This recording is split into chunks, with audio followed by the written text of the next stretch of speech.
तो ये तो सब अनर्गलता है, ये कुप्रचार है, ये गलत चीजें हमारे दिमाग में डाल दी गई हैं और इस तरह थोप दी गई है कि हमको वही सच लगने लगा। बार बार बार बार झूठ भी बोला जाए तो वो सत्य हो जाता है। तो इतनी बार बोला गया, इतनी बार समझाया गया हमारे यहाँ की बेटियों को कि वो सब उन्होंने सत्य मान लिया। अरे मुझे तो कम रखा जाता, मुझे तो 4 दीवारों में बंद करके रखा जाता और मैं बंद क्यों रहूं, मैं बाहर क्यों न निकलूं, मैं ये क्यों न करूं, मैं वो क्यों न करूं। हर चीज हमने क्यों करनी है? तो जिसका काम है वो करेगा ना, जिसकी जो आवश्यकता है वो करेगा ना। द्वारपाल का काम है द्वारपाल बनना, अंगरक्षक का काम है अंगरक्षक होना, एक अधिकारी का काम है अधिकारी बनना। जो जिसकी व्यवस्था है उसमें रहने में ही आनंद है। वो व्यवस्था तभी चलती है। कोई परिवार, कोई सिस्टम, कोई व्यवस्था, कोई संप्रदाय और कोई कंपनी या कोई संस्था या पूरा देश एक व्यवस्था के आधार पर चलता है। उस व्यवस्था को तोड़ेंगे तो सब खराब हो जाएगा। आज एक बिटिया कई लाख रुपए की नौकरी करे और अपने कई 100 करोड़ के बच्चों को बर्बाद कर दे, ये अच्छा है? आप चिंतन करके देखिए। आप पति पत्नी दोनों कई लाख रुपए कमा रहे हैं, पति की भी 2-4 लाख रुपए सैलरी, तुम्हारी भी 2-4 लाख सैलरी, मैंने मान लिया। अब तुम्हारा बच्चा कौन पाल रहा है मालूम? 10,000 रुपए की नौकरानी। तो वो 10,000 की नौकरानी का बुद्धि विवेक, उसका सोच, उसका विचार, उसकी चिंतन, उसकी प्रणाली, उसकी शिक्षा, उसका ज्ञान 10,000 वाला ही होगा। तो ध्यान रखना, तुम्हारा बच्चा उसी लेवल पे बनेगा जैसा उसका है। तो जब तुम उसके बच्चे को ये सोच लेना कि ये क्या बनेगा, वही तुम्हारा बच्चा बनेगा, क्योंकि मैक्सिमम टाइम तो वो उसके साथ रह रहा है। तो कई 100 करोड़ रुपए की संपत्ति तुमने बर्बाद कर ली और मान लीजिए वही 2-4 लाख का नौकरी न करके तुमने परिवार संभाल लिया होता, बच्चे संभाल लिए होते, तो क्या होता?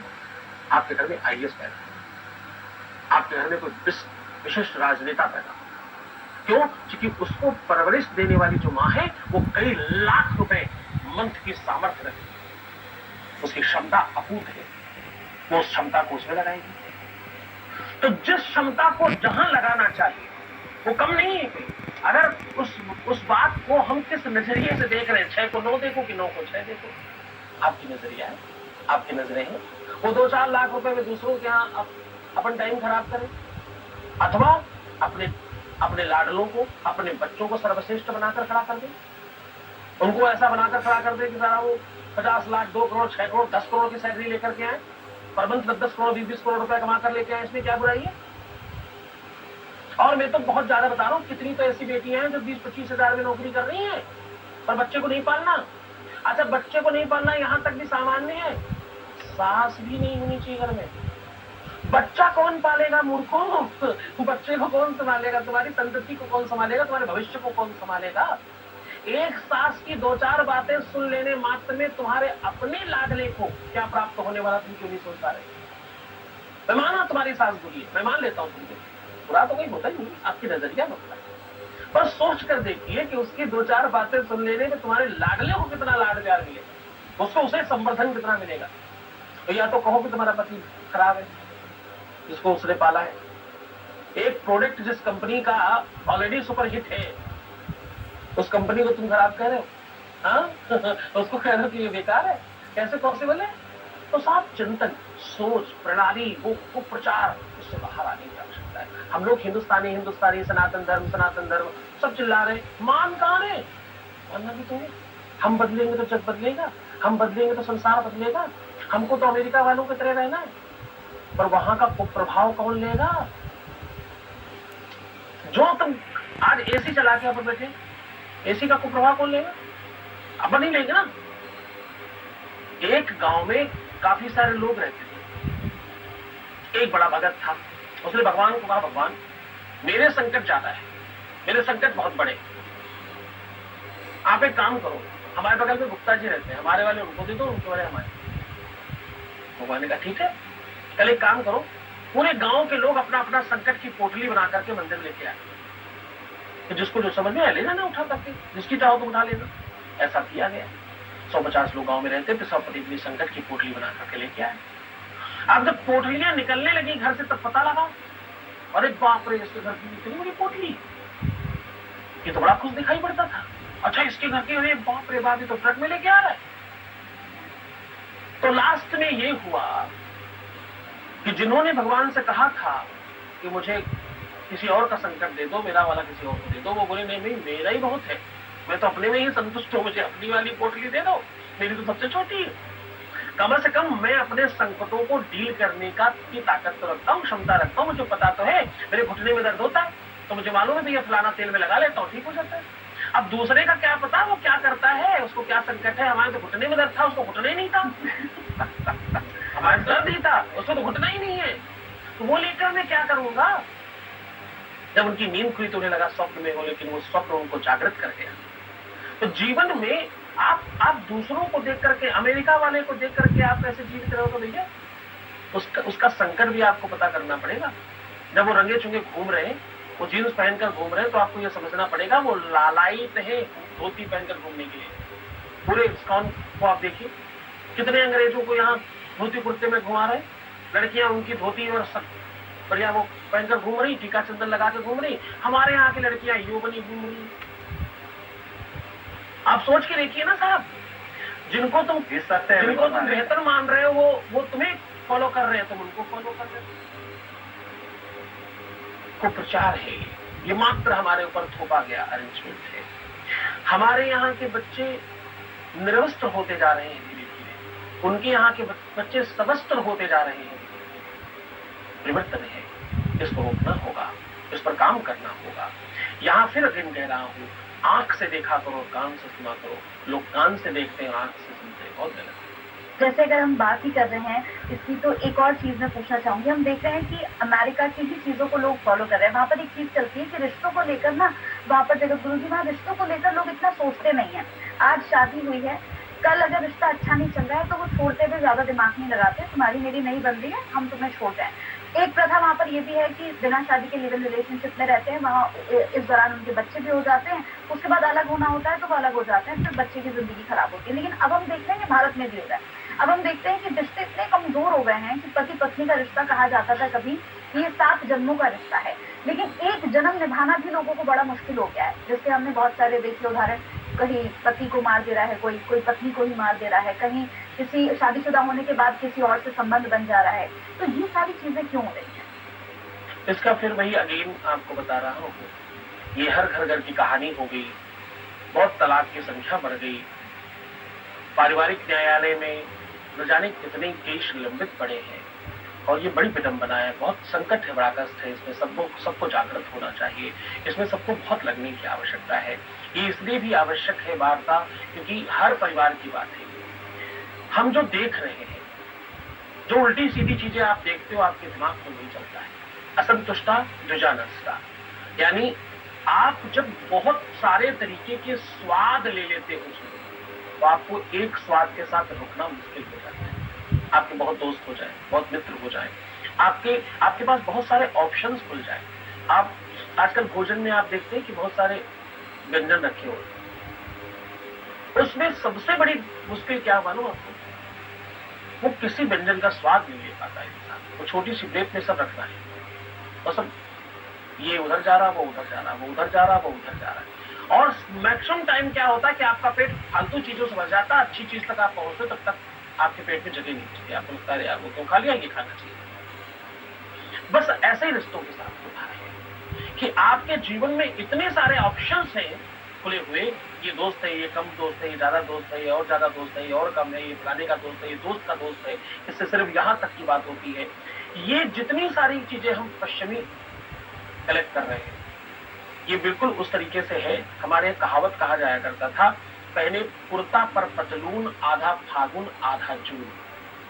50-50 नहीं चलता, 100-100 चलता है। या तो 100% अमेरिकन हो जाओ और उसको पूरा अपनाओ, सोच लो कोई बात नहीं। 100 लोग भी जीवन में आएंगे तो कोई संकट की बात नहीं। एक तरफ हमें पतिव्रता, पतिपरायणता और सती सावित्री पसंद है, और दूसरी तरफ मैं केवल बेटियों की बात कर रहा हूं, दूसरी तरफ मुझे अमेरिकन यो पसंद है, स्वैग पसंद है, स्टाइल पसंद है, बराबरी पसंद है, और न जाने क्या क्या।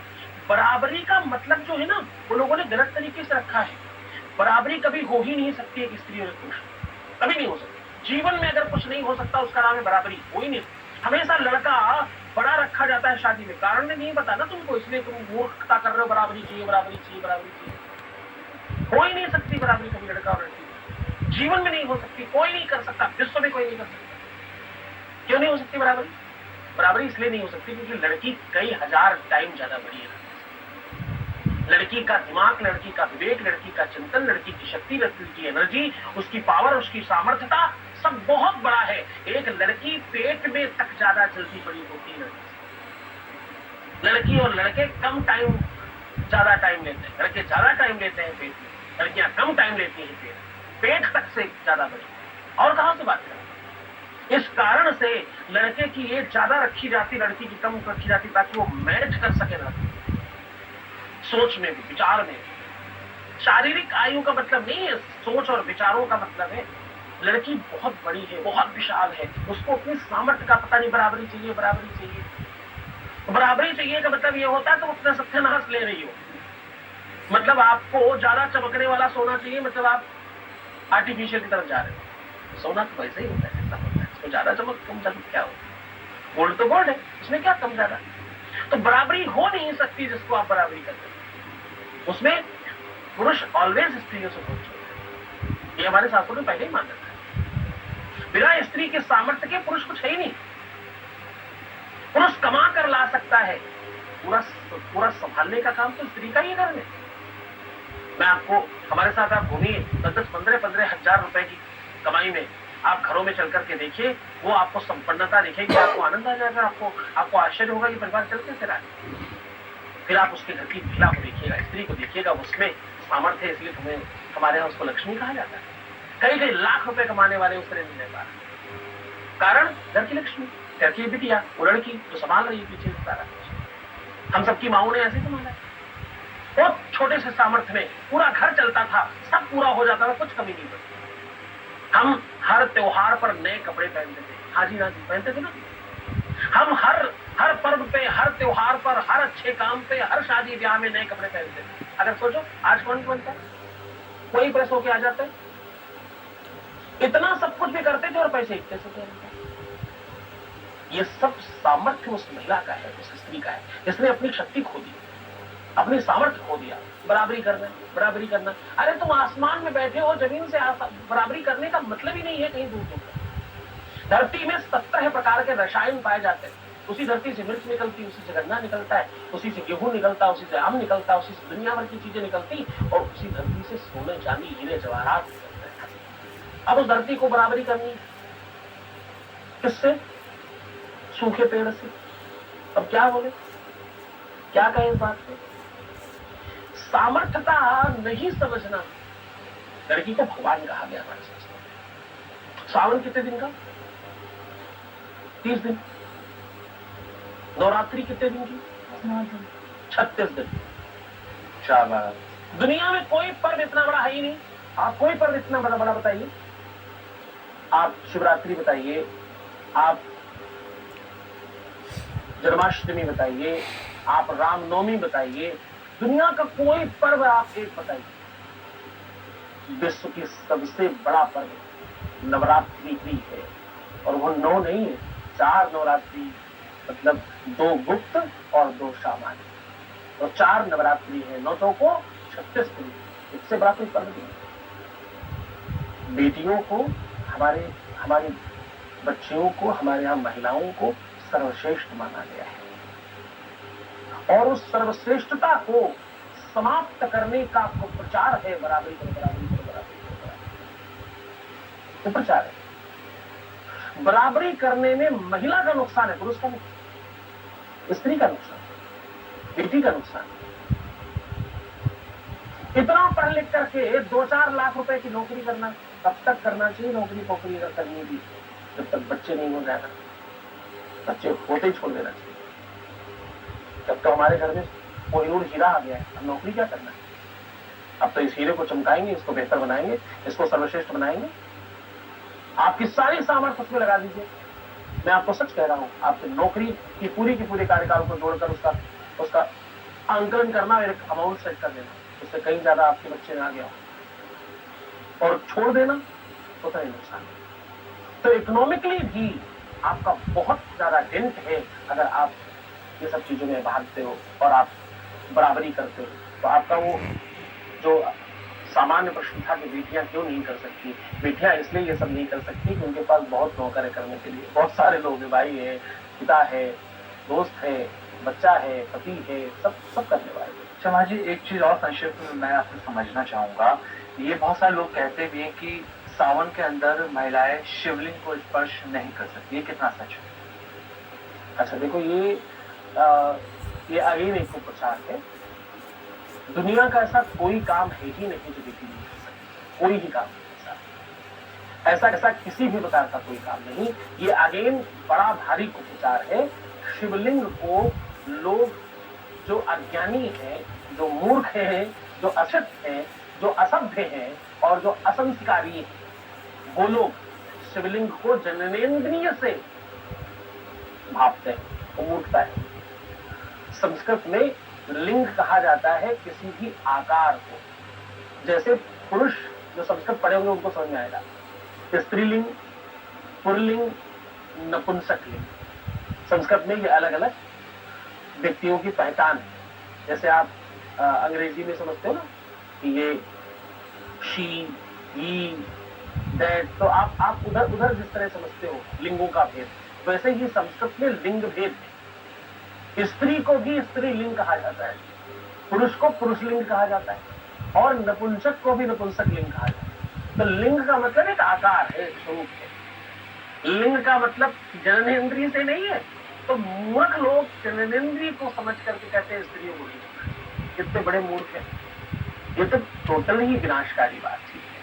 वो तो भगवान है, महादेव है, वो जननेन्द्रिय इंद्रियेंद्रिय नहीं है, वो शून्य का, वो आदि से अंत की यात्रा है। शिवलिंग क्या है? शिवलिंग विश्व का की सबसे पहली परमात्मा की सृष्टि। परमात्मा पहला क्या है? आप अणु को जाए, बिल्कुल छोटे से छोटे अणु को का क्या स्वरूप मानिए? शिवलिंग। कितना ही छोटा हो जाए, शिवलिंग। तुम्हारे पूरे शरीर में क्या है? शिवलिंग। आपका फेस क्या है? नीचे से पतला, ऊपर से पतला, क्या है? शिवलिंग। हाथ क्या है? शिवलिंग। पेट केवल इतना क्या है? शिवलिंग। शरीर का कोई अंग काट दो, क्या है? शिवलिंग। नाखून क्या है? शिवलिंग। जो सबसे सूक्ष्म से सूक्ष्म कुछ हो सकता है वो शिवलिंग है, जो विशाल से विशाल कुछ हो सकता है वो शिवलिंग है। ये तो आदि और अंत है, तो परमात्मा की वो साकार और निराकार स्वरूप, साकार और निराकार के मध्य का स्वरूप है, इसका नाम शिवलिंग है। इसको लोग गलत समझते हैं। बिल्कुल। इससे एक और छोटा सा प्रश्न आया मुझे, जैसे आपने शिवलिंग के बारे में बताया कि ये भी एक गलत सब लोगों के बीच में भ्रम फैला हुआ है, कुप्रचार है। हाँ, ऐसे ही हम अगर देखें तो ऐसे बजरंग बली को लेकर भी है, कहते हैं कि वो तो बाल ब्रह्मचारी हैं, उनको भी नहीं छूना चाहिए। और हमने देखा है कि मंदिरों में जो महिलाएं हैं, जो भक्त महिलाएं होती हैं, वो जाकर सिंदूर चढ़ाती हैं, लेप लगाती हैं। तो क्या ये भी कुप्रचार है कि बजरंग बली को नहीं हाथ लगाना चाहिए महिलाओं को? देखो, मैं आपको फिर एक बात कहता हूँ, आप हो क्या उससे पहले पता चलता है। जब आप स्त्री हो, महिला हो, लड़की हो, तो आप किसी न किसी बात से प्रभावित होते हो। जब आप भक्त हो तो कोई मतलब ही नहीं है शरीर का। शरीर माध्यम खल धर्म साधनम, शरीर केवल माध्यम है, स्त्री का या पुरुष का। परमात्मा की भक्ति में शरीर मात्र माध्यम है। आप तो आत्मा से भक्ति करते हो, वहां पर वो भाव ही नहीं स्त्री और पुरुष का। एक बार मीरा से किसी ने कहा, वो दर्शन करने गई बिहारी जी का, तो पुजारी ने कहा कि यहाँ केवल पुरुष प्रवेश होते हैं, यहाँ स्त्रियों का प्रवेश वर्जित है। तो मीरा ने कहा, नहीं, मुझे एक बार दर्शन करने दो, मेरे बेटी को धर के, ऐसे मत करो। उन्होंने कहा, नहीं, यहाँ पुरुष ही जाते हैं, स्त्री नहीं जाते। तो उन्होंने एक पत्र लिखा, बोले ये पत्र अंदर जाकर के गोसाई को दे देना। तो बाहर बैठी, अगर वो कहेंगे तो अंदर आऊंगी, कोई बात नहीं। वो पत्र लेकर अंदर गया, बाहर भाग कर आया, साथ में पत्र के पत्रवाहक तो आया ही, साथ में वो गोसाई भी भाग कर आया और मीरा को हाथ जोड़ करके अंदर लेकर के गया और दर्शन कराया। सबने पूछा उस पत्र का क्या था ऐसा कि गोसाई का दिमाग खुल गया, उसने नियम तोड़ दिया। तो पता चला उस पत्र में एक लाइन लिखी कि मुझे तो पता था दुनिया में एक ही पुरुष है, ये दूसरा पुरुष कौन है जो अंदर बैठा है। अब इसका मतलब क्या हुआ? भगवान कृष्ण गीता में कहते हैं कि पुरुषों में पुरुषत्व में, धातुओं में स्वर्ण में, धातु नमस्ते कांचन, हाथियों में ऐरावत में है। तो बोले कि जो अंदर बैठा है वो तो सबके एक है। अंदर बैठा हुआ तो परमात्मा क्या कह रहा है कि सब में मैं बैठा, सब में मैं। वो हमारी बहन में भी, आप में भी, हमारे अंदर भी, कैमरामैन में भी, सबके अंदर वही बैठा है। तो जब सबके अंदर, मकान के अंदर बैठने वाला मालिक एक है, तो ये मकान की आकृति देखने वाला कौन है? मकान के बाहर के आवरण से कौन पता कर रहा अंदर का मालिक कौन? मालिक तो सबका एक है, तो स्वामी तो एक ही हो गया।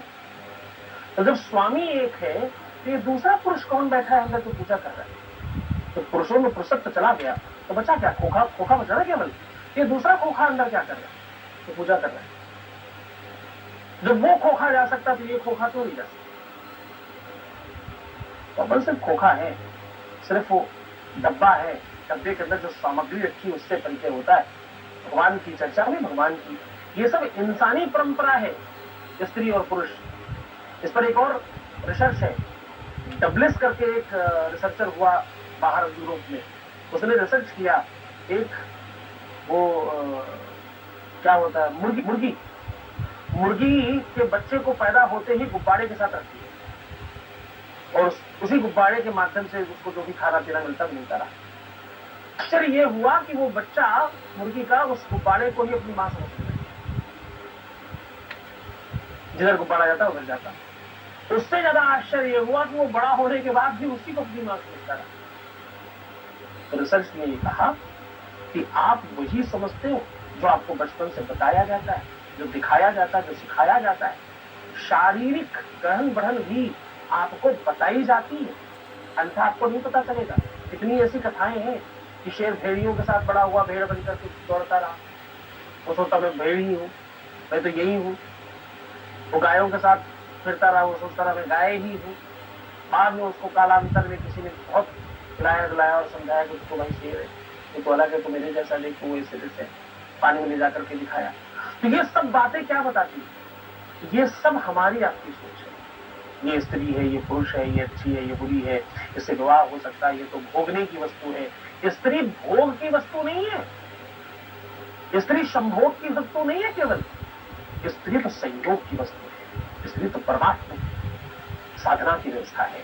तुलसीदास जी को एक स्त्री ने तो फटकार कर साधु बना दिया, भगवान से मिला दिया। जो बड़े बड़े गुरु कई जन्मों तक नहीं कर सकते, वो कोई भी स्त्री कुछ पलों में, कुछ क्षणों में कर सकती। एक स्त्री के द्वारा डांटा हुआ व्यक्ति उतनी सामर्थ्य पा जाता है, इतनी घर वाले, परिवार वाले, वंश कुटुंब वाले जीवन भर डांटते रहे तो वो प्रभाव नहीं होता। जो सबसे ज्यादा उदंड हो जाता है हमारे यहाँ पुरुष, तो गांव में लोग कहा करते थे भैया इसको शादी कर देंगे, विवाह करो इसका, वही सुधारेगी आगे। यानी जो स्त्री कर सकती वो कोई नहीं कर सकता। स्त्री बड़ी परम तत्व है, वो कुछ भी कर सकती। हनुमान जी को बंधन इत्यादि लगाने के लिए मना करने के पीछे बड़े सारे भाव हैं, क्योंकि पत्थर है और उसमें रगड़ने का विधान है। इसलिए कहते हैं कि पुरुषों के काम है ये सारे, जितने भी पाषाणवत काम, इतने मेहनत के काम, इतने थोड़े शारीरिक जैसे काम है, तो पुरुषों को करने चाहिए। तो स्त्रियों को लगाना भी कम, तो क्यों? मैं तो कह रहा हूँ भाई, हनुमान जी को स्त्री और पुरुष दोनों को ही नहीं किया। पुजारी को तो पुजारी से लगवाओ, जिसका काम है, उसे पता है, उसे मालूम है। आप क्यों जबरदस्ती ऐसे काम कर रहे हो? ये सब ज्योतिषियों ने भंडारा कर रखा है, ये ज्योतिषियों ने बर्बाद कर रखा है देश को। हमारे देश की संस्कृति को खराब करने में जितना इस्लामिक व्यवस्था का हाथ है, जितना पाश्चात्य सभ्यता का हाथ है, जितना अंग्रेजों का काम है, जितना क्रिश्चियनों का काम है, और जितना बाकियों का काम है, वामपंथियों में जितना काम है, उससे कहीं ज्यादा बड़ा हाथ ज्योतिषियों का है। और वो भी वो वाले ज्योतिषी जो 15-15 दिन के कोर्स करके ज्योतिषी हो जाते हैं। आता जाता कुछ नहीं, एक ही चीज पता है, किसी तरह तुमको डरा दें और तुमसे पैसे खरीदें, बस इतना सा आता है। ज्योतिष बुरी नहीं है, ज्योतिष तो शास्त्र है, ज्योतिष बड़ा भारी विशेष व्यवस्था है। ज्योतिष वो साधन है जिससे कुछ भी पाया जा सकता है। वेद कहता है, वेद चक्षु किलेदम स्मृतम ज्योतिषम श्रेष्ठता चांग बध्योत तेनोच्चते संयतो पीतरे करणाशादि चक्षुषांगे नहीनो निचया। कहते शास्त्रों का, वेदों का नेत्र है ज्योतिष, पर लोग पढ़ते तो ही नहीं। वो 15 दिन का कोर्स कर लिया, लगने पंचमेश द्वितीय ये सब जान लिया, दशा वसा देख ली, बस शनि आया तुम्हारा खराबी है, राहु आ गया तो खराबी चल रहा सब। शनि राहु केतु राजयोग कारण भी होते हैं। तो कुल मिलाकर ज्योतिषियों ने, अर्धज्ञानी ज्योतिषियों ने, अल्पज्ञ ज्योतिषियों ने और गलत काम करते करते ज्योतिषी बन जाने वाली लड़कियों और महिलाओं ने, पुरुषों ने ज्यादा खराब किया। आश्चर्य, आखिर में आपका एक संदेश हम देना चाहेंगे जो कि जो व्यूअर्स इस पॉडकास्ट को देख रहे हैं, सावन को लेकर और धर्म अध्यात्म को लेकर क्या संदेश आपने? श्रावण को लेकर के 2 महत्वपूर्ण बातें। भगवान शंकर का अधिक से अधिक जलाभिषेक करें, पंचामृत अभिषेक करें, अथवा अभिषेक होते हुए दर्शन भी अगर आप करते हैं तो आपको पूरे अभिषेक का लाभ मिलता है। ये जलाभिषेक, दुग्धाभिषेक, पंचामृत स्नान अभिषेक अथवा गुर्ज औषधियों के साथ में भगवान शिव का अभिषेक आपके जीवन में तमाम प्रकार की संपन्नता और आपके सुखों का आगमन का सबसे बड़ा सूत्र है। दूसरा एक बात और बताना चाहूंगा, लोग शमी को लेकर के बहुत भ्रमित रहते हैं। शमी नकली और असली अगर नहीं जानते तो आपको शमी चढ़ाने का फल नहीं मिलता। मैंने आज ही कोई महत्वपूर्ण ग्रंथ पढ़ रहा था तो उसमें शमी का परिचय लिखा है। शमी पत्र 2 तरीके के होते हैं। एक वो होते हैं जिनके फूल पिंक और आखिरी में येलो और बाद में वो फिर सूख कर सफेद हो जाते हैं। पिंक मतलब यानी गुलाबी फूल होते लंबे लंबे, और उनकी पत्तियां कैसी होती है, लंबी पत्ती और किनारे किनारे छोटी छोटी बहुत सारी पत्तियां होती। ये शमी नकली शमी है। असली शमी 3 पत्तियों में होती है। इसके कई सारे लक्षण है देखने के, लेकिन 3 पत्तियों वाली जो शमी मिले वो 100% असली शमी है। और इसका जो फूल होता है वो व्हाइट और बहुत लंबा नहीं होता। इसके कांटे जल्दी टूट जाते हैं, इसके कांटे बहुत लंबे नहीं होते। तो भैया शमी पत्र चढ़ाने से बहुत लाभ होता है। शमी शमयते पापम शमी लोहक गंधती धावन अर्जुन बाणानाम शिवस्य विवादनी। भगवान शिव को बहुत पसंद है, बहुत पसंद है, बहुत प्रसन्न करती है शमी। शनि राहु केतु से शांति मिलती है, जो स्वप्न समाप्त होते हैं, आपके सपने साकार होते हैं, आपके जीवन में सब बुराइयां समाप्त होती, पाप ताप को काटता है। लेकिन असली को 3 पत्ती वाली असली शनि चढ़ाए, भगवान शिव आपका कल्याण करेगा। धर्म बस इतना सी है कि आप ईश्वर को ईश्वर माने। न जाने कितने ऐसे परिवार होंगे जिनके घर कई महीनों तक भगवान पेपर के ऊपर बैठे होंगे। जरा सोच कर देखिए, कौन ऐसा दुनिया का आदमी है कि भगवान साक्षात आ जाए तो पेपर में दिखाएगा। तो बस भगवान को भगवान मानो। चीनी का, चिरौंजी दाने का, मिश्री का भोग लगाने के बजाय जो तुम खाओ अच्छा बुरा वो भगवान को खिलाकर खाओ। बस ये पद्धति ही भगवान की प्रेरणा और साधना है। भगवान को भगवान मानो, मूर्ति नहीं। जब आप उनको भगवान मानोगे, तुम नहाते हो, तुम धोते हो, तुम्हें कपड़े बदलने की आवश्यकता होती, तुम्हें वस्त्र बदलने की आवश्यकता होती, तुम अपने बर्तन धुलते हो बार बार, तुम अपने वस्त्र जो तुम्हारा आसन है जहाँ तुम सोते हो उसको परिवर्तित करते हो। बस उसी तरह उनका ध्यान रखो, तुम्हारे जीवन में सर्वविध कल्याण होगा, इसमें कोई संदेह नहीं। सर्वे भवन्तु सुखिनः, सर्वे सन्तु निरामयाः, सर्वे भद्राणि पश्यन्तु, मा कश्चित् दुःखम्।